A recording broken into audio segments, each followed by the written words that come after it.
love riding my bike. I love running. I don't care what they think about it. I love it. At that point, when I knew I was going to win, chills just went up and down my entire body. I don't believe there are any good or bad foods. Food is food. I still feel so passionate about getting that record that I'm like, I'm just going to do it.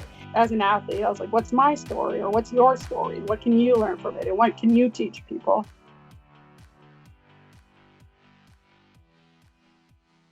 Welcome to the IronWomen podcast. I'm Haley Chura. I'm joined by Alyssa Godesky.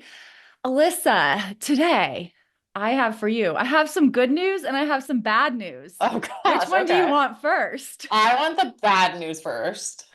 Okay, the bad news is we only have 3 shows left forever. Like as in the IronWomen podcast, which all of our listeners were so thankful for, our guests were so thankful for, is coming to an end at the end of 2024, which is pretty bad news to me. Is that bad news to you? It is bad news. And luckily for our listeners, I did have a heads up about this. Haley is not delivering this for the first time to me on air. I know. I was like, oh, that would have been, Alyssa, your bad news. You are going to be unemployed in 3 weeks. You are no longer a podcaster as of January 2025.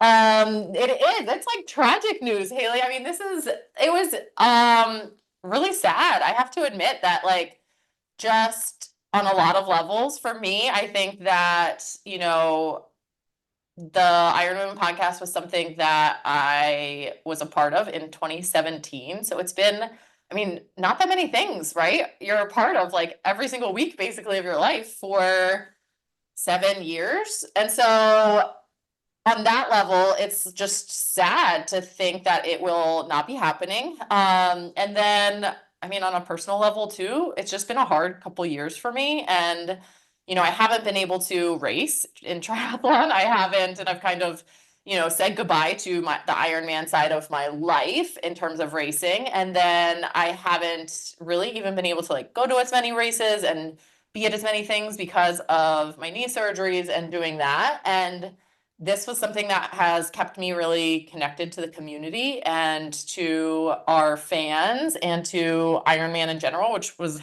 a huge part of my life for a decade. And so to think about not having that link, you know, it's been hard. I've lost a few sponsors this year. It's like, I don't know. I really hadn't been too decided about what direction my life was going. And so to have this also coming to an end, it's just, you know, personally, it's just tough. I'm going to be honest. It like has made me sad. Yeah. I mean, it was like Thanksgiving week, short work week, and you got some wonderful news, but we have had a week to process this. So I guess that's where we are coming from, the two of us, but this is Feisty's decision to stop the show. They are going to move in a different direction with their triathlon programming. And I am with you. It's been a rough 2 months for me. I mean, I've had in general good year, but it's been a rough 2 months.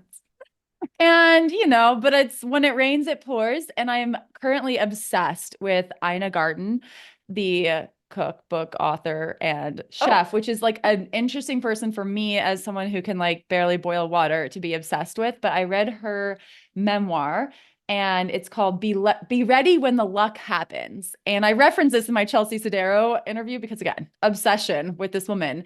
And she mentions a lot of times in her book about, it's actually, she credits her husband, Jeffrey, with this quote about how sometimes you don't know your good breaks from your bad ones. And that is what I'm telling myself right now, that it has felt like a rough couple months for both of us. I mean, for you, it's been a little bit longer, I know. But maybe this is going to turn into something great. And that's what I'm telling myself. And I am reflecting a little bit and just mostly so thankful for all of our guests who have come on this show for the past 7 years and given us their time and their stories, because there's so much value in that. And I feel like we played a little bit of a role in getting some of those out there, but ultimately they were their stories that they shared with us. And I'm so thankful for that. And I am thankful for our audience, because I do think we have an incredible audience, an incredibly loyal audience. And even just when I was in Ironman Arizona a few weeks ago, and I was hurt at an Ironman, I had people come up to me and talk about the podcast, and it makes me feel so good. And so thank you to everyone who has done that for the last 7 years, because you have kept me going. Yeah, I would echo that sentiment. I think that our fans have been, I think everything ebbs and flows, and over the, 7 years or whatever it's been, I think that there's certainly been times when we've sat down and been like, where is this going? What direction is it going? And it always would come back to the fans, the community. We would get to a race, we would meet some people, we would get those cheers about the podcast and stuff while we were out there. And it always resurged our enthusiasm for the work that we were doing, and to keep getting people's stories out, and to keep reaching fans of triathlon this way. And so it's been huge. It's been so fun. I've been connected to communities I never could have thought I would have been. And for our guests too, I know a lot of you listen as well. It meant so much when we would reach out to see if you'd want to come on the show, and we're met with enthusiasm and eagerness to come on and chat with us, and kind of, the people who were grateful for what we were doing. It just meant a lot at the end of the day, I think what I would want a lot of this to amount to is that I do want to feel like it wasn't for nothing, right? And I certainly don't feel that way. I think we have left a big mark on the triathlon community, and I am sure whatever we do in our 40th decade of life, Haley, next year, we'll also be leaving. 40th decade, 4th decade, 40th year. Yeah, 4th decade. Don't worry, you guys. I was a math major.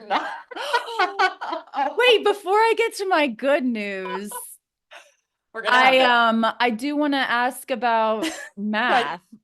I saw the results from your holiday quiz Olympics. I don't know what you call this.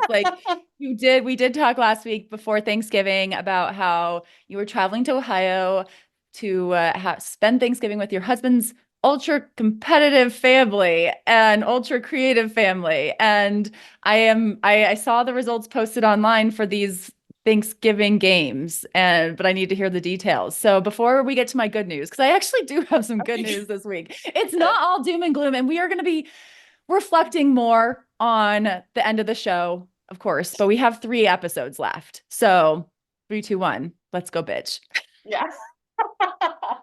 Okay, so Haley, the wrap up of my Thanksgiving competition was that I really dropped the ball in the first part, the math. So it became a math and riddles test, which, to be fair, they had said something about state capitals, and I should have known at that moment, Alyssa, go study your state capitals. I'm not good at state capitals.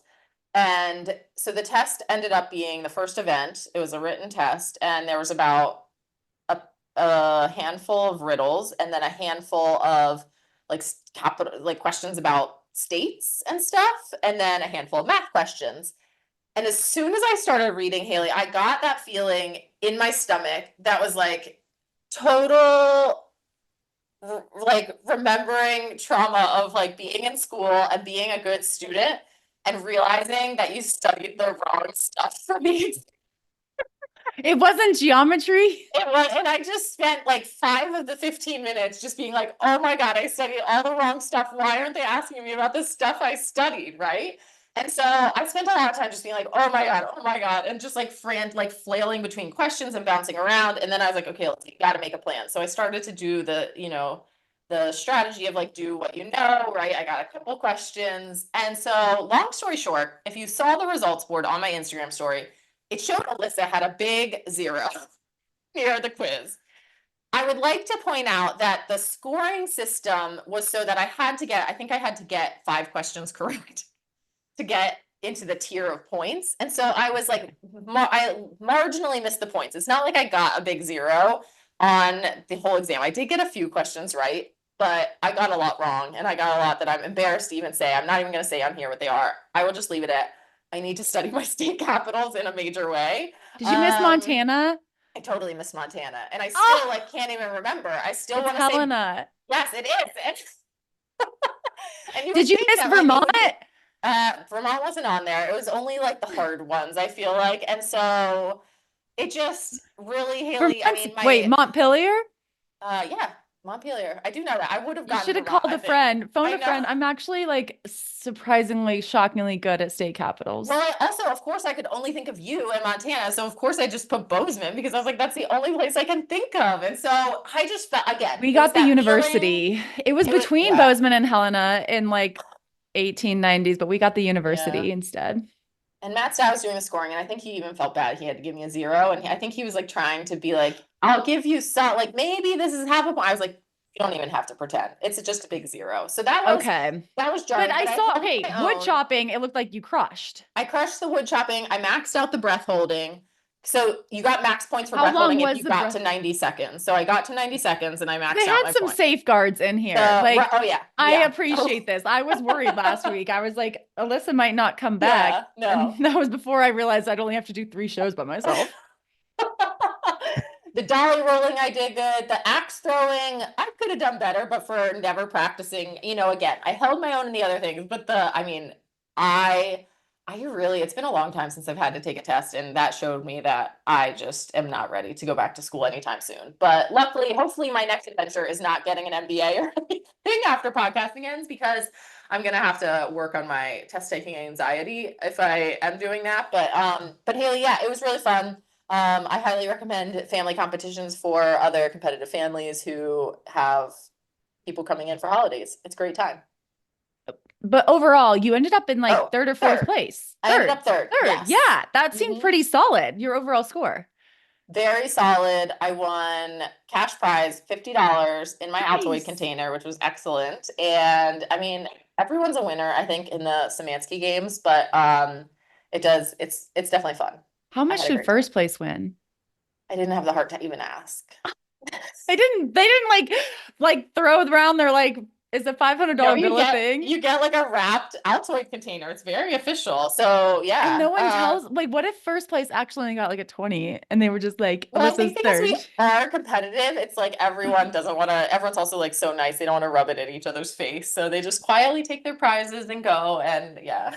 Wow, so civil. Well, I can share some of my good news. Yeah, Okay. I'm ready for the good news. Tell me the good news.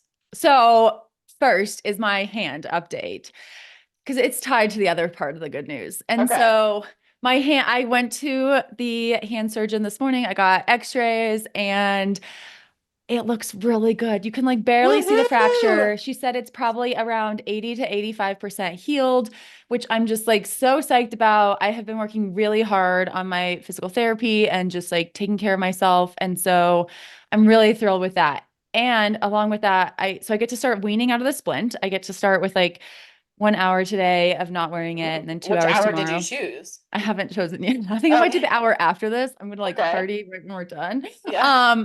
Just walk around with no split for an hour. But I still have to wear it if I'm running or doing anything like risky kind of. Mhm. And which I have run, which since we last Ooh, talked, and this okay. has been a big week. I have run, which on the treadmill. And so both my knee PT and my hand PT were like, go try running. And I was like, I don't feel ready. And they were both like, what are you afraid of? And I was like, falling. And my hand PT was like, how often do you fall? And I was like, I don't want to answer that question. But in reality, like that was a good question, because it's like, I don't actually fall that often. Mhm. And so I wasn't ready. I didn't feel ready to run outside. It's a little bit icy here in Montana, and I just didn't really want to put on spikes and just wear those kind of shoes. And so instead I did run on the treadmill, and I did like a 4-1 run walk pattern, and it was great. Like it felt bad. Yay. Like I will say the first 10 minutes felt pretty bad. Like it was just like my knee was pretty stiff, but after that it felt pretty good. And I haven't gone, I'm averaging slower than 10-minute per mile pace. So like pretty mellow. And, but it's felt fine. And so I actually have already worked up to an hour, because the only guideline he gave me was like, don't go run a half marathon. Cause again, he kind of Right. knows me. So, Yeah. so I ran like 5.8 miles. So it was, and it's just like, it's been really good. I'm pretty cautious about building up, just because it has been a long time since I ran in general. but I'm feeling pretty good about that. And that's very exciting. And I also tomorrow will get to try swimming, at least, or putting water pressure on my hand. And again, I didn't get any major guidelines, but I'm going to try to be smart about it and just see how it feels. I kicked this morning, was my last like kicking session. I did get up to 4K of kicking last week because I had some frustrations to work out on Tuesday morning. And I was like, I'm just going to see how much I can get in while the pool's open. And I did 4 kilometers of kicking. Whoa. Okay. Which Haley, that was excessive. But This I just wanted to is see how I could do. great news though. I'm so excited. I mean, that's got to feel really good, I think. And I think it's good that, I mean, the bone healing always feels good to hear because it's like, okay, I know during injuries, it can be hard to like focus on getting good sleep, eating well, like continuing to do all the things that we know are important while you're training and stuff like that. So it always feels good to get that reassurance. I think while, you know, you're waiting for bones to heal and getting that x-ray, were you super nervous going into the x-ray room to like get the Okay, so results? I was so excited this morning when I like woke up and I was like, I'm gonna crush this. Like I was like, don't usually have that kind of optimism, or I haven't for like recently, but I was feeling really good. And then I like pulled into the parking lot and I was like, oh no, what if it's not good? But that was like the first time it hit me. And then it was like, I walked in and my like hand occupational therapist was like decorating a Christmas tree because I was going to see the surgeon. And then I saw her, they're like in the same area. Oh, nice. And yeah, so it was super nice. And I was like, oh, there's a Christmas tree. And it was just like, they're so kind to me there. Like I'm really, really lucky. And everyone is just so kind and so nice. And I am such a ridiculous person sometimes. And I'm like, I promise I will do something altruistic with that. But I also have like, you know, these silly goals. And anyway, they're really nice to me. And so I felt good because like over the weekend, my PT and my mobility had just started to feel like it just turned a corner. And I am actually planning my first outdoor run Ooh. for this Thursday in Vancouver, Canada, because my athlete, Katie Treston Torney, who is also a professional triathlete, got behind the stage tickets for $20 to see Taylor Swift in Vancouver on Friday. What? Yes, and she invited me. Oh my God, like the seats where you can't see the stage. That wasn't Yes. a fake. I thought that was a fake thing. That's a real No, thing. they were Oh my real. gosh. Oh my So, gosh. and I mean, again, she's like, they're like behind the stage. And I was Right. like, we might Who get to see cares? her leave. Yeah. And I mean, Katie has already seen Taylor. I think she saw her in Detroit. And so we just were like, it's her last 3 shows. Oh, yeah. And just to be in the arena is going to be incredible. And I've never been to Vancouver. And again, I was having a little bit of a rough time last week. And I'm like, YOLO. And honestly, I mean, I will say, like, I was like, I think she texted me right as I was going into hand therapy. And I was like, let me just see how this goes. Like, I need to see how this goes last week. And I told my hand therapist, and I had never talked to my hand therapist about Taylor Swift, which is hard to believe because I talked to everyone about it. I think I was like a little afraid, like if she wasn't a Swiftie, I'd like have to find a new therapist. Right. And so, yeah. you know, but then she's like, when I said it, she's like, you have to go. And she was just so enthusiastic. And she's like, make sure we like schedule your appointments around this trip and all that. And I was like, this is amazing. And then all of a sudden, I like, things just started to fall into place. Like my sister helped me find tickets. I was initially going to like go to Seattle and take a Greyhound. And she's like, don't do that. And she like helped me find like flights in and out of Vancouver. And then it was like so many people were so supportive of this. I was like, I have to go do it. And I found out there's like a 50-meter pool downtown Vancouver. So I need to go check that out. Nice. And now I'm going to swim. Because even Katie at first was like, she's like, are you going to do a kick workout? And I was like, oh my God, I forgot about that. And then one of my other athletes, Sam, is coming from New York, does not have a ticket yet, but we're very hopeful for Sam that she's going to get in. So we are just like YOLOing it up over here in Haley Chura coaching land. And I think it's going to work out though. I mean, I'm like, again, I don't have any other option besides sitting home and wallowing. So yeah, it's the magic of Taylor Swift. It's all definitely going to work out. This is really exciting. So you had bad news, you had good news, and then you had like really good news. I did not see this coming. No, me neither, because honestly, this is a good reminder to me and to a lot of anyone, but like a week ago right now, I was like very, very sad and just like I have nothing in my life. And since then things have gotten better. So it just sometimes it is you just gotta like wait for things to hang around. But it was once I bought the tickets, like once I bought the plane ticket, I feel like my hand started getting better. And that was very odd. So So should I don't- just book a ticket somewhere so that my knee takes a turn? Because I mean, I Tickets will use share all a the bed help with we you can get. if you want to come and try to find a ticket. If you're up for the YOLO life with Sam, I mean, I'm like offering up Katie's hotel room. It's like a 30-minute walk, but we would get an Uber for you if we need to the arena. But have you been to Vancouver? I have briefly when I raced Ironman Canada in Whistler. I think I spent a night in Vancouver, but I didn't Okay. explore it all, and I didn't. I've heard Yeah, it's so so I didn't really. cool. It's supposed to be really cool. Yeah. Like, I mean, Katie sent me like a TikTok of a place that was serving like Taylor Swift themed drinks, and I was like, I Ooh, love I've it. heard that they actually. You should do this. I saw that they put like 13 Taylor Swift like things around the city. I feel like you guys need to like jog around and find them We all and are. take pictures. Yes, because that is actually our plan for aerobic run. It's going to be Yeah, my first perfect. aerobic run. Okay. I feel like that'll be slow enough and there'll be like stops enough that I Yeah. can handle it. And like, because Katie's obviously in much better running shape than me. And then if she needs to do a little extra, she can do a little extra. But I think we can, modify workouts so they work in together. And no, I think it's gonna be a good time. I can't remember who DM'd me about, when I got the bonus from the T100 and was like, now you can buy Taylor Swift tickets. And I was like, no, I probably can't, but $20 is in my budget. So Yeah. No, that's amazing. Woohoo! thank you, I'm so Katie. excited for you. I know. Thank you, Ina Garden. Thank you, Katie.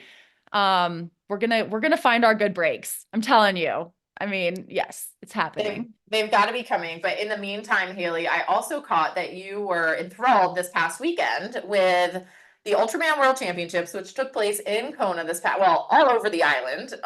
But they start and finish. It starts and finishes in Kona. And Haley, I saw your updates that you were watching. This is a historic year for the Ultraman crowd because women took first and second place overall in the World Championships of this 3-day ultra triathlon event.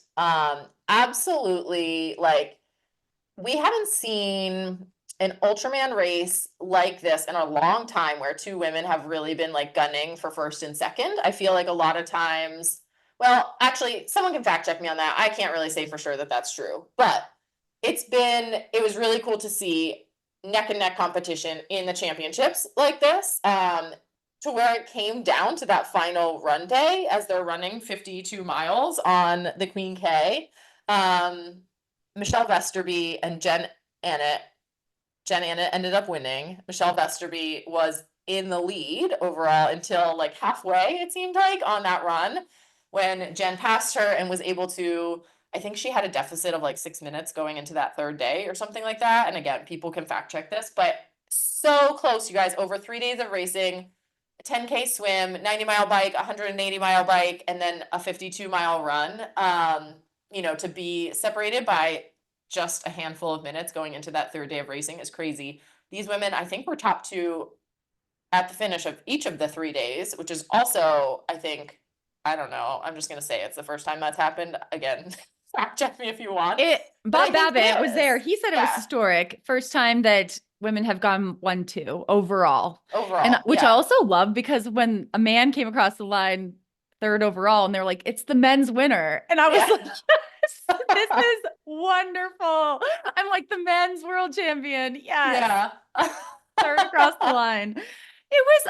You are right though. Enthralled is a good word. I had it on my radar a little bit, and I had seen that Michelle Vesterby had won Ultraman Arizona overall. Again, she won overall men and women first across the line. Jen Annett won overall Ultraman Canada this summer, first across the line, and then the two of them went head to head for just an incredibly close race for it being like 23 hours long over 3 days. And we just know that terrain. I mean, a lot of us do know that terrain. And like you mentioned, that day 3 double marathon from Hawi down to Kona. I mean, only the first part is down and then it's Right. not really down. And a lot of us have ridden that and it is a hard ride. Like I cannot imagine running it. And then Jen Anna, so she starts 11 minutes behind Michelle Vesterby in the standings.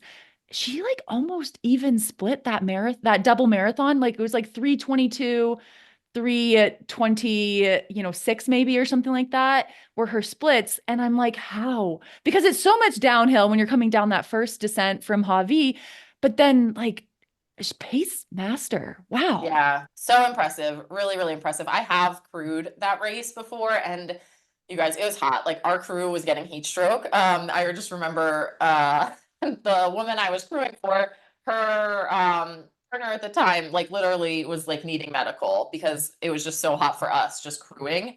And I think they definitely had, Kona like conditions out there. So but it was really cool to see. It was cool to see Bob Babbitt out there giving it some good press and like kind of rallying some attention there. Really cool race. It's great to see that it is thriving and that, women are taking that on as a next step after Ironman and stuff like that. And yeah, just And so cool it's to see them won too. I loved both it. Jen and Michelle raced the Ironman World Championships Kona like in 2023. So like Right. barely a year ago, both Yeah. were there. I mean, these are both women who are just really, really strong competitors at Ironman and they're both moms. I saw Jen running with her son as her pacer for the part of the marathon, the double marathon. And I mean, it was just so cool. There were so many cool things. And Michelle has been top 10 in Kona 3 times. I mean, she's finished as high as fourth. And so we followed the race a lot last year because Leanda Cave and Didi Griesbauer were racing, and that was really, really incredible. And we had a whole different crew this year and still really, really incredible women racing. And I'm like, I love it. I love it. It was the entertainment I needed for the weekend. And Jen did set a new Ultraman record, I believe, like historical record too, for the fastest women's time, which again, I want to say, did that It was last year no, it or was was it from, Amber's? it was Was it Amber 14-year Montfort? old. It was a Yeah, okay. 14-year-old record, I So think. that has stood for quite a long time. I think back since the day like Hillary Biscay and Amber Montfort were racing. And so really, I mean, again, hats off to both of them. Put on a great show. They made it look like they were able to enjoy each other while they were also crushing each other out there, which was really cool to see. And definitely, yeah, hope they're getting some recovery out there. Yeah, I mean, so Jen and Ed's total time, 23 hours, 4 minutes. And Michelle Vesterby's total time, 23 hours, 25 minutes. So just 21 Wow. minutes behind. Yeah. And Jen Annette went a 6:46 double marathon. So she split 3:22. I mean, we're Yeah, like so 3:22, even. 3:24. How do you, within 2 minutes, That's her awesome. pacing was that even? How? I can't even do that like in a regular marathon. I'm And like she looked like without. so happy after. Like if you watch the film of her after with popping the champagne bottle, I mean, she just looks fine. She's ready to drink the She champagne, changed right? into Yeah. jean shorts. I mean, in the other ones, I'm like, she's in jean shorts. How? It was incredible.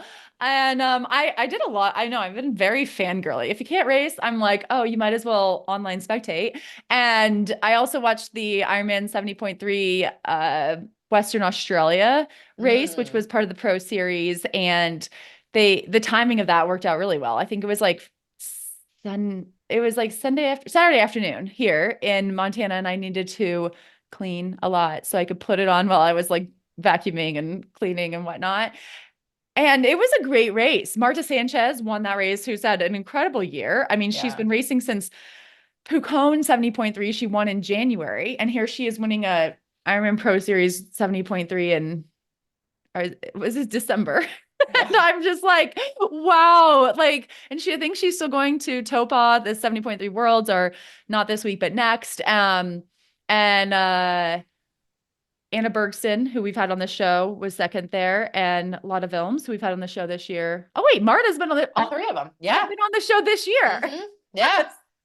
So, I mean, it's just incredible because these are women we interviewed, months ago and who are still crushing it out there. And the coverage I thought was pretty good. And it was fun to see Bustleton. I haven't raced there and it looked very fast. And Not as hot as expected, but I am really excited for the world champs in New Zealand. I think those are going to be really spectacular. And if anyone is going and they have not seen Tamara Jewett, who is another pro, on her Instagram, which I think is just her name, Tamara Jewett, has like compiled a document, like a Google Doc with a lot of tips on navigating Topa, like different places to train and just different do's and don'ts. And I would definitely encourage any of our listeners who are planning to travel to Topa or are already there, if they, want some tips, check out Tamara's doc, because that was very, very generous of her to share that intel. Yeah. Thanks so much, Tamara. And we will focus on that race a little bit more next week. But Haley, speaking of World Championship races, our guest today is tied to the World Championship race in Kona. Yes. Okay. This is the magic of the IronWomen podcast community, because after watching the men's Kona race this year, I was enthralled again, not by the men's swimming. I mean, they were doing okay, but by the lead paddler in Kona, which was this woman who was paddling on a prone paddleboard and sometimes sitting on her knees and just making sure she was, following the exact right line and staying exactly in front of those lead swimmers, leading them through that course. And I was like, who is this woman? Because she's really good at this and I want to know. And our community delivered, and I got to talk to Jenny Kalmbach. And Jenny has played a role in the Ironman World Championships as a paddler for more than a decade. She initially grew up in Costa Rica, but moved to Kona, where she picked up paddling, and it's also where she currently lives. She tells me about her start in paddling and what that race in Hawaii is like from her perspective, which is pretty cool.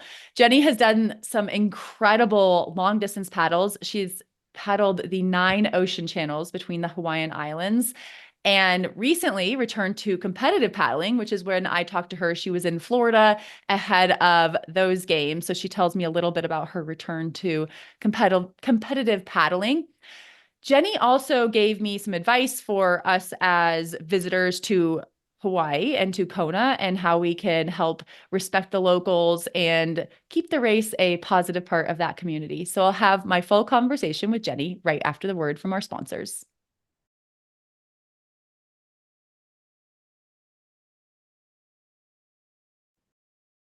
Hi, Jenny. Welcome to the IronWomen podcast. Hi, thank you so much for having me. I'm super excited to be here. I'm thrilled about this interview because I was watching men's Kona this year, the Ironman World Championships in Kona, and you were the star of the swim. I will say that. I was like, who is this woman on the lead paddleboard? And through the magic of the internet, I got connected to you. And I can't wait to hear about this, but I think we just need to start with Kona. What was that like? Yeah, so it's actually a really funny story because I've been leading the men and the women's swim for, over 10 years now. I'm good friends with Rock and Heather, who help with who run Ironman. And so I've always done the lead out. And this year I was supposed to be out on my stand-up paddleboard. And I got to the volunteer site super early in the morning, and I'm looking around for the board that they usually have, and it's gone. And so apparently someone had walked off with the stand-up I was supposed to use. So last minute, they were like, well, can you just go on this prone board? And I was like, well, yeah, I guess I can, but it was definitely not. I do prone like at work and stuff, so I'm comfortable on it, but it wasn't like it's like not my normal sport. So it was definitely different being on that. And I was like all worried, like, can the guys see me? Am I staying far enough away from them, or am I too, so I was just trying to make sure I was in the right spot. It was just different than years in the past, but it's always fun being out there. So prone paddleboard, you are normally like on your stomach or on your knees, correct? And stand up, you're on your feet. And you have a paddle. Okay. And so prone so that does make you probably harder to see. I think, okay, I will admit, I have done prone paddleboarding. I've done stand-up paddleboarding and prone paddleboarding. I've done prone paddleboarding once. It is so hard. It's so hard. Yeah. Like, it's, as a triathlete, it's like so different because we spend so much time like crunched over. And I think, you're supposed to be like more back bend, kind of Superman style. And then I was with some friends and they're like, try getting on your knees, try getting on your knees. And I like immediately fell off. And so yeah, they're now super chippy. I have even more respect because I'm like watching you. And I think this is one reason it was nice that it was only men this year, because I got to just watch. I wasn't trying to keep up with you, but I think it was just like kind of cool to get to see that I from a view that I wouldn't normally get. But now that I know that you were prone paddleboarding on your knees, I'm like, it's even more impressive. Thank you. Yeah, and I paid for it later because about a week later, my lower back was just killing me. So I was like, and I'm here getting ready for the big race. So I was like, oh my gosh, that volunteer session just about took me out. It is a lot of lower back and the knees, you can jump up on your knees. It is super tippy. And I kept thinking, I would like pause between jumping up on my knees and jumping, like going back down. Cause I was like, the last thing I want is to fall in front of everybody, or mess up the men's race. So I was so paranoid about that. I was like, I'd be so much more comfortable if I were out here on my stand up. But it's such a beautiful way to start the day and to be out there. And you hear the cannon go off and you see all these men or women in their element. And it's exciting.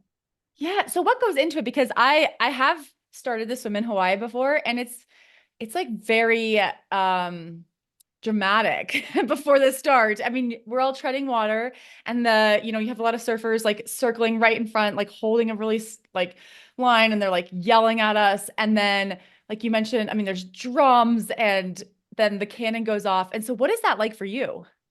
Yeah, the cannon, it gets me pretty much every year. It just causes me to, I know it's coming, but it still is like such a shock. And I'm always like, it kind of gives me just like a little like jolt of energy. But it's really neat. Like just you feel the energy of everyone out there. And it's such like, it gives me chills just because I know how much work everyone puts into getting to any start line. And that moment, like before the gun goes off, is just so special. And so to see that like firsthand and to watch like this year the men or last year the women, just like that excitement, and they're like, it's like just making it to the start line is such a big part of the race. So yeah, it's a special thing to do. And it's usually just like so beautiful being out there on the water and leading the people around the buoys, and then especially coming back around and cheering like everyone on. And so we'll usually stay till the end of the swimming is done and cheering on like everybody at the end, and the people that are like close to the cutoff, you're just like cheering so loudly for them. I mean, it's such an emotional thing to see somebody, just giving it their all and like trying to make that cutoff. It's crazy. So when you are leading the professional field, you're looking behind you, you're trying to stay a certain distance ahead of the first swimmer, but then you're also navigating any swells and the currents that are out there. Is it challenging for you? I mean, on a stand-up paddleboard or a prone paddleboard, or are you going pretty easy? The pace is pretty easy, but the challenge is keeping, conscious of trying to keep like a straight line for them. Obviously, I don't want to be zigzagging if they're following me. So I try to keep the shortest line. And sometimes some people who lead, I'm sure you're aware of this when you've raced, like some people do not swim in a straight line. So I've had times where despite my best intention of going straight, they're like going off. And so I just have to stick to the straightest line possible. And I just sight the buoys, and then I keep an eye behind me to make sure that I'm not so far ahead that they can't maybe see me, and also that I'm not so close they could possibly draft. And I had a few people comment this year that they were like, it looked like you were so close, but I think it was just probably the angle, because I stayed a couple board lengths ahead to where it wouldn't have, made a difference. I do think it was But the angle, because it also, some of the views, it made it seem like the buoys were like stacked on top of each other when they do that like front on angle, was like kind of crazy. And I know the buoys are not all next to each other. yeah, no, they're pretty spread out. It's wild when you see it and you're like, oh yeah, that is like a long way to swim. So What did you think of the conditions? I mean, having done this for a decade, you've probably seen it all. Do you have a year that you thought was particularly hard or particularly easy? Can we use the word easy? I feel like that's the wrong word to use. I think I mean I can't really recall, generally the mornings there are calm. So I can't recall for that race. I know for the 70.3 Honu, we've had some really windy years. But for the Kona swim, it's generally pretty mild conditions. Sometimes the current, this year the jellyfish were really bad. And I know a lot of athletes got stung. I got stung as I was leading the men into the finish chute. I was like, oh, okay, I took one for the team, I guess. But it wrapped around my arm. And so the jellyfish were really bad. And I know it really impacted a lot of the swimmers and the volunteers. what about other wildlife that have you seen? What do you see out there? Can you see it from imagine you have a pretty good vantage point. Yeah, we've had dolphins come through, turtles, you'll see turtles out there. That's about, fortunately, no, fortunately, I haven't seen sharks during the You're not gonna race. not gonna bring up the S word But on here. yeah, No. yeah, I Well, know. that's I'm that's like, kind of not the, nice. not the S word, but yeah, dolphins, we've had dolphins come through and that's always really special. Some people just veer off course. They're like, forget it, when am I ever gonna swim with them? Yes, I think that happened during the practice swim, like the week before. I think there were some dolphins out there. I saw some really good photos and heard from some people. Yeah. But that is no, I think it's cool to see in a men's race. I was like, oh my goodness, I need to talk to this woman. So it's very cool that you were involved. But I do want to hear more about your own paddling career because right now you are in Sarasota, Florida for the 2024 Stand-Up Paddleboarding World Championships. Do I have that right? Yeah, yeah. So the event is put on by the ICF, the International Canoe Federation, and it's their world championships. So I think there's over 400 or something registered athletes. And there's three divisions. I'll be competing in all three. So there's a 100-meter sprint, which is a new Oh. discipline. I've never I've never raced that How distance. like So how quickly do you expect that? Is that like seconds? Like I is it like think like running? honestly, like I've never, like I said, I've never raced that distance. So, but based on the times I've seen, I think it's probably going to be like the women around 30 seconds or a little under, and the men Okay. around like 25. So really short, really fast. And we're in these gates that I guess drop down. And so tomorrow's the first day for a lot of athletes to test it out. And a few people have said it's really Okay. challenging. So we'll see how that goes. But you have your own lane. It's kind of very much like the way they do canoe events in the Olympics with like you have like Okay. 8 lanes and there's like a camera to like make sure you cross. So it's very different. When I first started racing, it was all about like ocean racing, surf, like you do these buoy racing in the surf. So there was a lot, it was just very different. You know, you're dealing with like ocean, the wind, the currents, the surf. This is just kind of flat water. So a little different, but there's a 100-meter sprint. There's an 800-meter tech race, which they have like buoys again that are set up in a certain shape, and you just have to go as fast as you can around the course.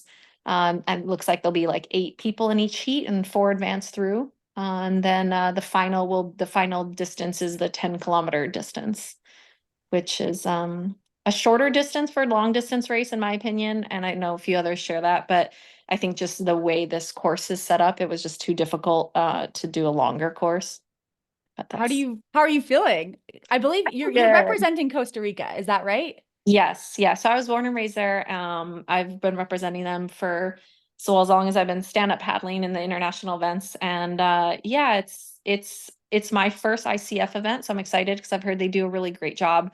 I'm excited. I work full time. I stepped away from the racing scene like many, many years ago. So I feel like just grateful to be here and in a really good headspace where I don't feel like I have the pressure that I used to have. Obviously, there's you always want to do well. And I know there'd be disappointment, like if I don't do well, but I also feel really relaxed and just confident in like the training I put in, and that if it's enough, it's enough. And if it's not enough, like it's not enough. The girls right now are super strong. There's so many talented athletes in the competition and so many young athletes coming up. So I'm 41, so like some of these people have like I've been racing and they were like not even born, I think.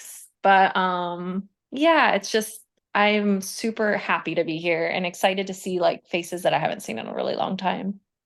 And the first part of your career, I believe you mentioned growing up in Costa Rica, but did you start paddling in Hawaii?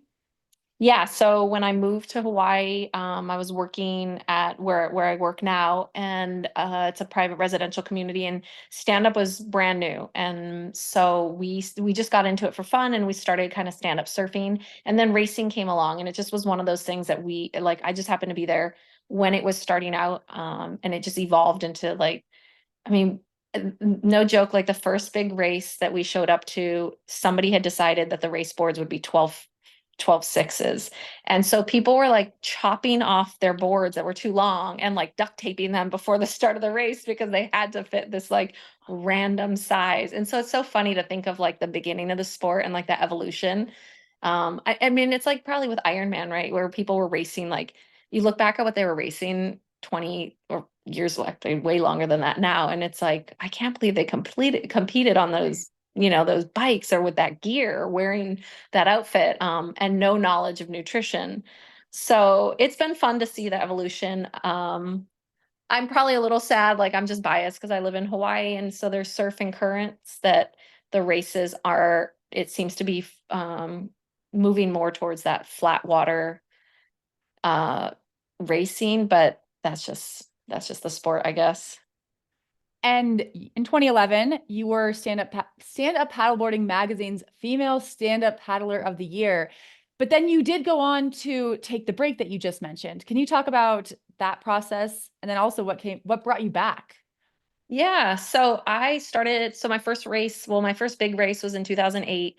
I raced for many years, and then in about 2012, 2013, I was I was just getting really burnt out. 2013 I had a really good year, and then 2014, 2015, like I was doing well, but I just found myself not having like fun anymore. It just wasn't fun.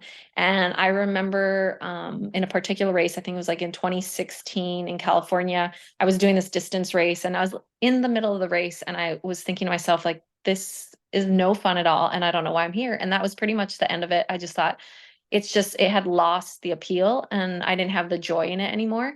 And so I stepped away from it. I was working full time. My son was born in 2017.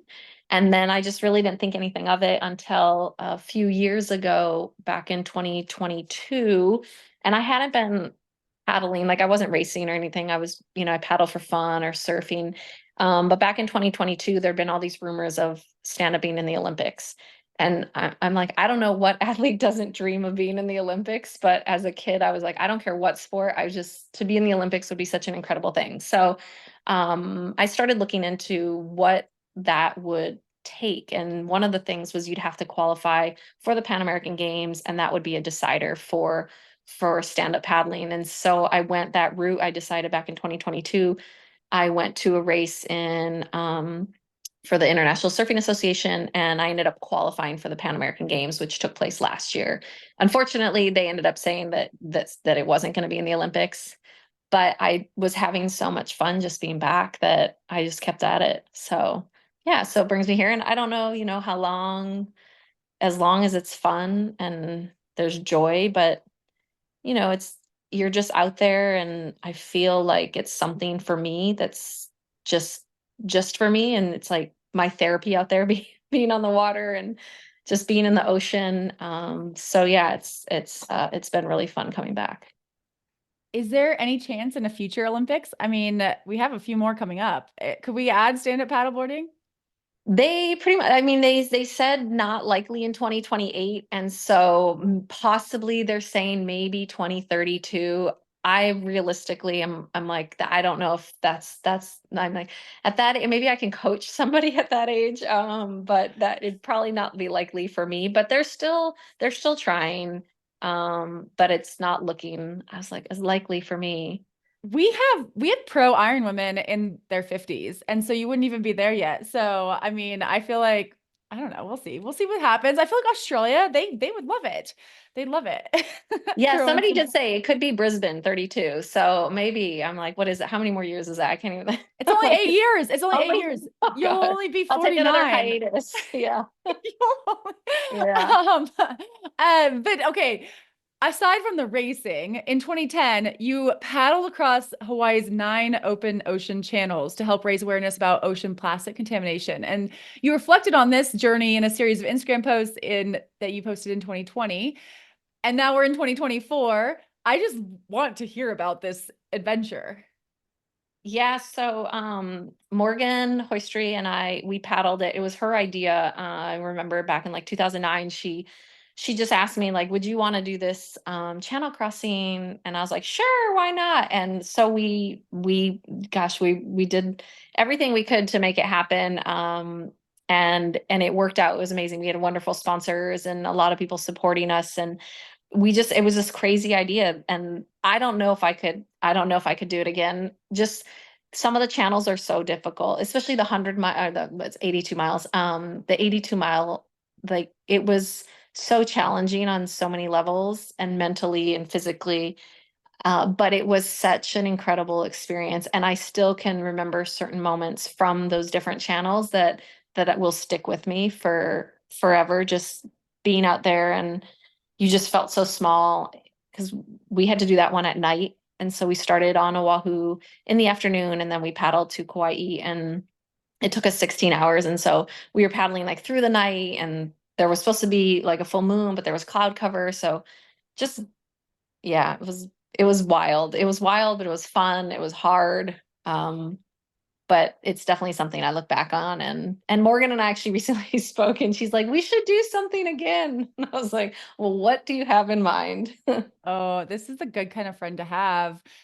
I am picturing just, I mean, most of my Hawaiian knowledge does come from the Ironman course, and a lot of our listeners are probably similar. And you can think about riding up to Hawaii. You can look to your left on a clear day and you can see Maui.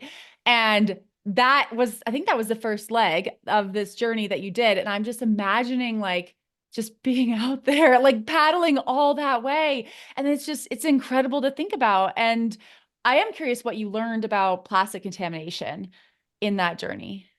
Yeah, so that was, I mean, back then people weren't really talking too much about it, and we teamed up with Algalita Marine Research, and we learned so much as we went. So we started, like you said, we started on Big Island. We paddled the consecutive islands and channels, and on each island we would kind of find different areas, and you would see on some of the islands that aren't that inhabited that there'd be this just huge plastic issue, and that was what, now 14 years ago, and so it's even more so now. It was really wild to see that how much the plastic issue was then, and of course now you see it even more. I mean, it's just everywhere, and we learned a lot. It felt overwhelming at times, but I think the takeaway for me was that, and that I tried to tell people then, is that you can do, like, if we all just do little things, that can make a difference. We're not going to solve, like, on our own, this massive crises, but if we do little things and change little behaviors, then we can make a difference. So that's like the takeaway for people, is just to, take your own bottle, don't use plastic bags. I mean, it seems, you hear it all the time, but it's really true. And what about wildlife on that journey? What did you see? We had a lot of dolphins. We had a seahorse. We had What? we had And you could see it. I thought seahorses were tiny. Yeah, it was like right at the start of the long paddle, and someone was like, "It's a sign of good luck." It was like in the harbor. It was like a tiny little seahorse. Oh, We had like one or two shark sightings, and I was happy not to have more. And we had oh my goodness, I'm blanking on they're like massive whale dolphin things, and they were terrifying because I was on a 17-foot board and they were longer than the board, and two of them came up and they would just like go right underneath the board and like go upside down and then blow bubbles, and I was just like, what is happening in the middle of the channel? I But think it was, in your post you called them false killer whales, thank which I you, meant to thank you, Google. yes. I meant to Google what that was. I needed a visual, which I haven't done, but it sounds terrifying. I mean, like it doesn't sound like you're immune to fear. Oh no, no, no. I'm like, yeah, no, I am, no, I'm not immune to fear. That's correct. And sharks, I think always as a kid, which is something that people always think is super funny because they're like, but you're out in the ocean all the time. But I do think about it all the time. I'm also realistic that it's like not a likely scenario, but it is something that you have to be aware of. I mean, when we're in the ocean, we are in their home. But yeah, I'm not maybe as brave as everyone thinks. I'm not sure. I But maybe guess. that's, I mean, a relatable situation. I know that there are a lot of triathletes who that kind of does keep them from doing open water swimming or from doing a triathlon with an open water swim, is that fear. But it sounds like it doesn't take being fearless to get out there. Right. And that's what I try to tell people, especially like when I'm taking people paddling and they share that they're really, fearful of being on the water. I do try to share that I don't let that stop me, and it's like whether it means going with somebody or finding a friend to go with you or knowing the conditions. I don't let it stop me, but it isn't, I definitely do think about it.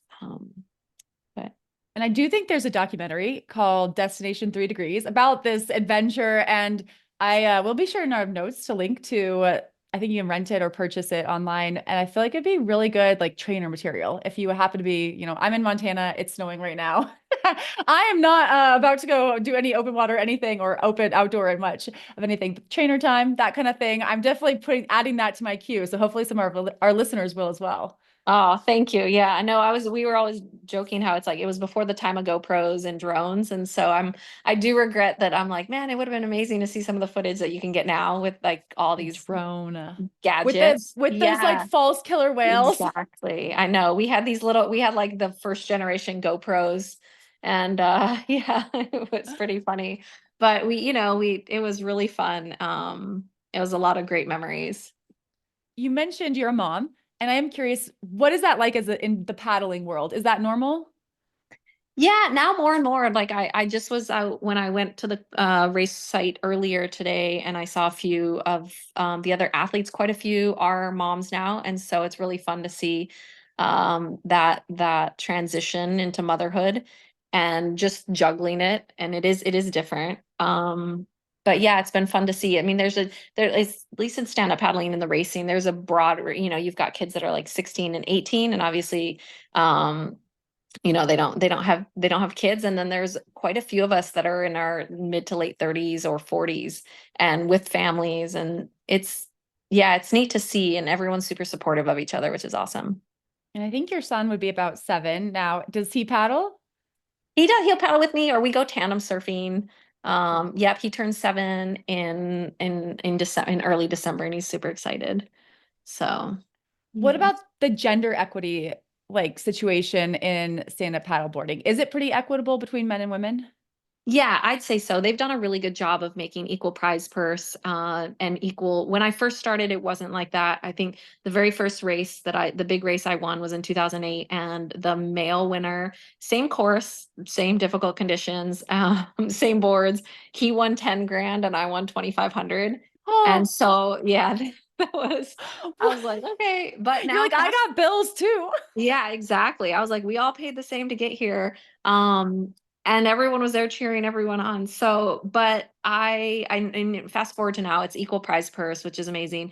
And we do race the same length board, because for a long time the women would race shorter boards and it was not as fast as the longer boards. So now we're all on 14-foot boards and equal prize purse. They do a great job of that. And they do a really good job of highlighting, like having our own races, the women and the men, so that you can kind of cheer, like you said, cheer each other on.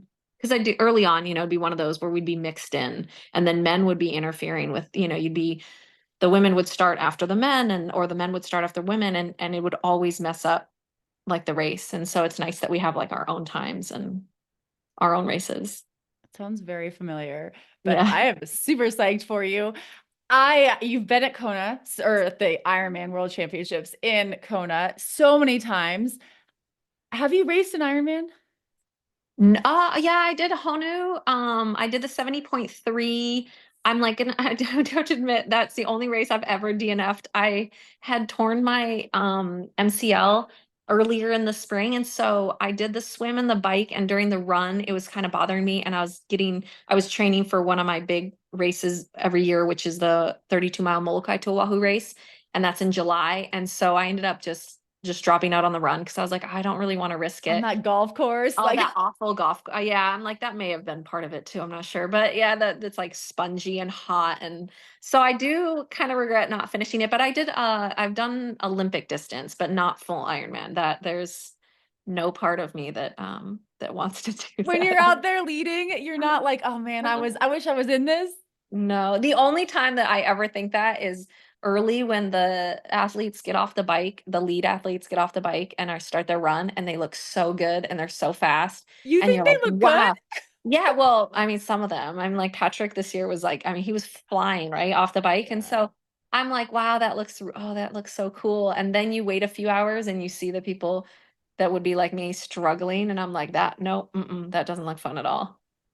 Oh, this is like my new life goal. I want to be like the person that people are like, wow, she looks so good. I feel like I'm a little bit more struggle. I'm working on that. I I am curious, having just, you just experienced the men's Kona and then last year was the women's Kona. I would love to hear your thoughts on the different vibe. Yeah, it was really cool last year, the all women vibe, just because it's not often that you see an event that just has all women. I mean, everywhere, running up Polani and everywhere you looked. And the same this year with the men. And the men were super polite this year. I know people coming in were like, oh, they're gonna, the men, it's different. I felt like it was very similar. I think I just prefer, and I'm outside perspective, but I think having the two is just the way to go, even if it means smaller fields or more competitive fields. I mean, it is the world championships. So, from my outside perspective, it would be bring it back and make it a little bit more difficult because it is really neat for the men and the women. You do lose out on that having that own race of watching just the men or the women. But I think the atmosphere, and it just felt like I feel like fewer people were coming out to support when it's one or the other. We've noticed that like the town was a lot quieter than years before, rentals and all that. So I think it does have an impact.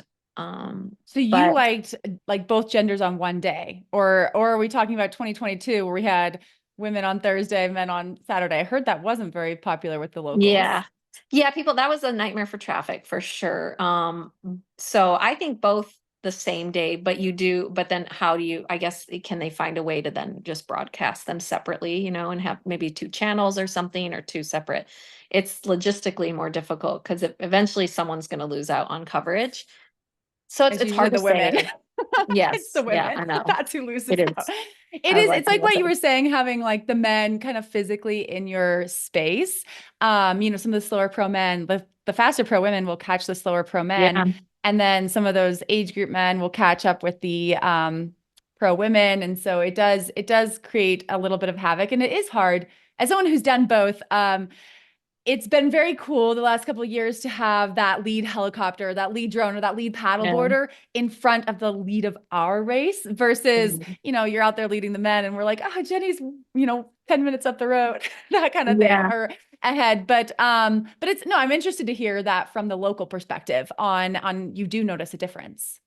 I think just in terms of the volume, and I mean, but it's also, it could just be, everything's gotten more expensive. But yeah, it's interesting you say that about the men's race because this weekend, all our races are separate except on Sunday because they're trying to do all this. So there's like open divisions, there's masters of different ages, there's junior. And so I saw that the women's long distance race is the first race, and we start at 8:30, and at 8:35 the men's 40 plus start. And I have a feeling that that could totally um it'll be interesting to see how that in like how that works because you're on a small course and there's buoy turns at some point. And so there could be a situation where a men's pack is converging with a women's pack, and it could be a deciding factor knowing like how to go around, and you're not allowed to draft, and so you have to be mindful of that. So I was a little disappointed to see that because I was just thinking like maybe they could have switched the ages so that there wasn't going to be, and maybe it won't be an issue, maybe we'll just blow them out of the water, but Yes, those 40 plus men.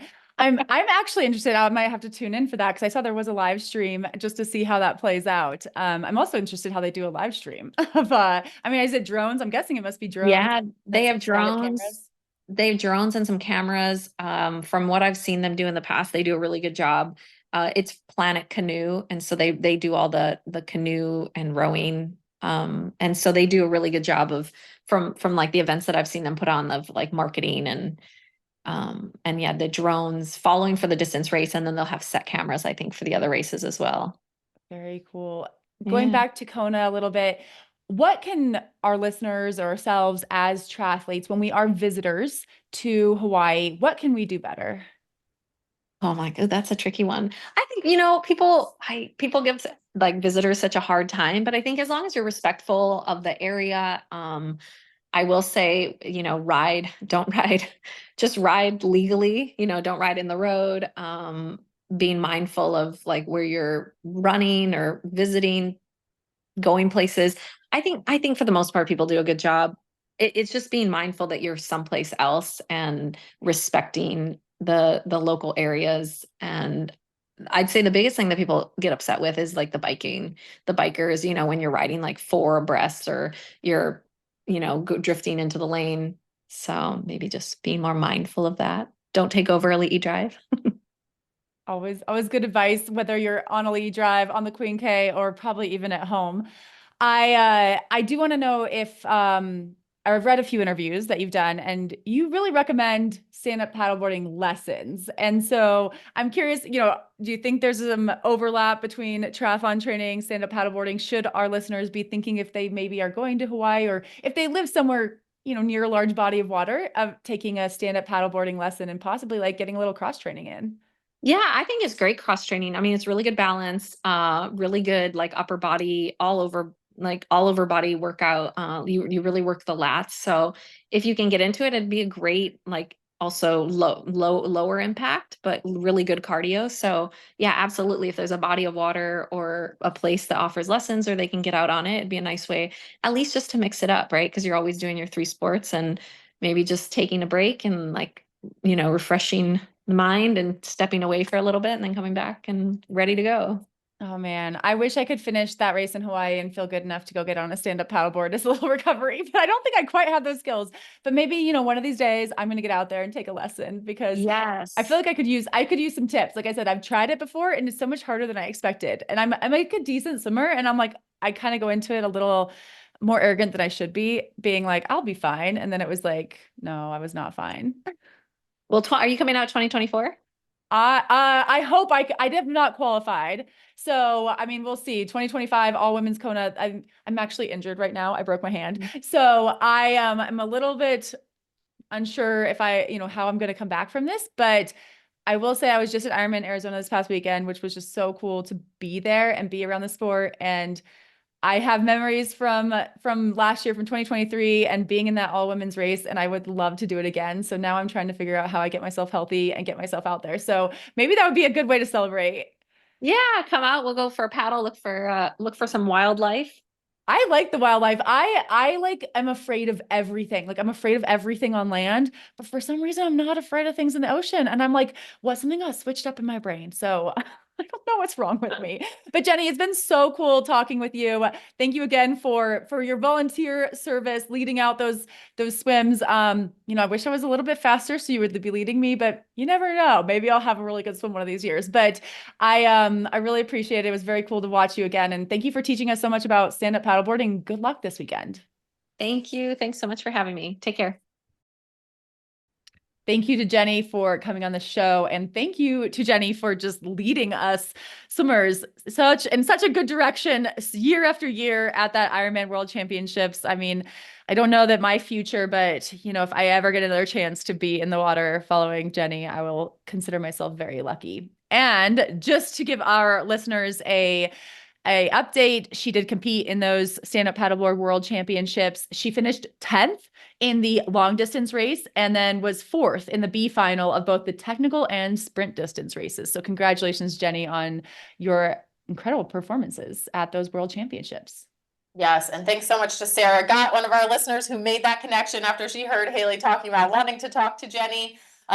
We appreciate you. Just again, one of the many ways we appreciate our listeners helping us make this podcast happen. And last note, everyone, keep an eye out. It'll be linked in the show notes.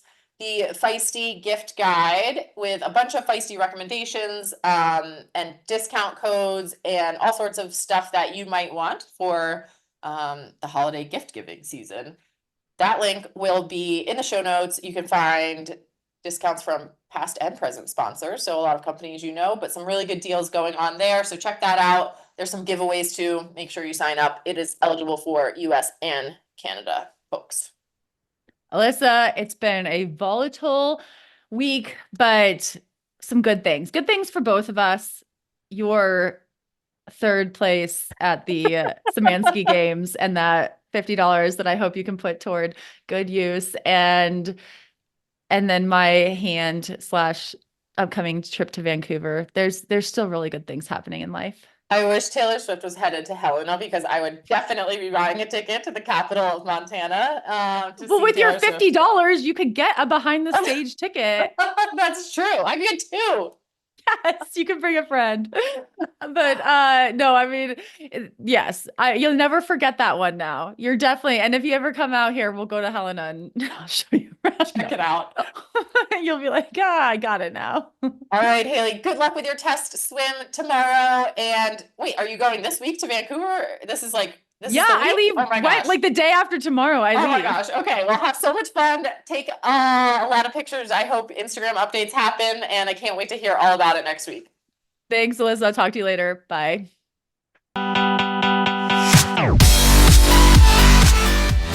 You've been listening to the IronWomen podcast hosted by Haley Chura and Alyssa Godesky. IronWomen is a production of Feisty Media and is edited by Lydia Russell and produced by Ella Natition. Head to livefeisty.com to find more podcasts, stories, and fresh perspectives. Thanks for listening.